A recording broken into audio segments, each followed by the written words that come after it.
90 ساڵ لەموو پێش ئەمڕۆ تەمەنی سایتی ڕسمی یەکێتی نیشتمانی کوردستانی بێ بە 90 ساڵ ئەو ڕۆژی کە دامەزرا 22 یەکان یەکەم ڕۆژی پەخش 22 یەکی 2023 هێشتا ڕژێمی سەدام مابوو. ئەو کاتێ ئێمە لەگەڵ دەستپێکردنا پامێرمە ناردە هەموو شارەکانی باڵێ ناوەڕاست و باشووری عراق ئەلێوە سەلمێنرا کە ئەم سایتە پێویستیکی قۆناغی نییە، پێویستیکی هەمیشەیە، یعنی نەک بۆی تەنها بۆ شەڕی ئازادکردنی عراق بێ.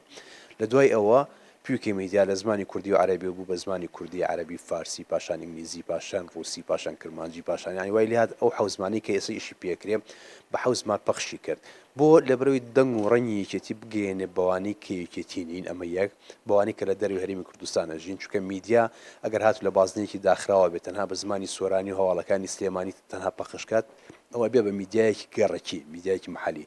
بەڵام پیوکەی میدیا لەگەڵ دەست پێکردنیە ئەوەی کە ئێستا ئەیبینیت بەم ڕتمە دەستی پێکرد. یەکسەر هەر چوار پارچی کوردستان بەیەکەوە، اینجا هەموو شار و شارۆچکەکانی هەرێمی کوردستان، اینجا ناوەڕاست و باشووری عراق، اینجا وڵاتانی دراوسێ توانیمە ڕووماڵێکی باشی جیهان بکەین. ئێمە دەست پێش خەر بووین، ئێمە ئەتوانم بڵێم نۆبەرەی وێبسایتەکانی کورد بووین. بەڵام لەگەڵ ئەوەشە ئێستا میدیا قەیرانە، میدیای کوردی لە قەیرانێکی زۆر گەورایە.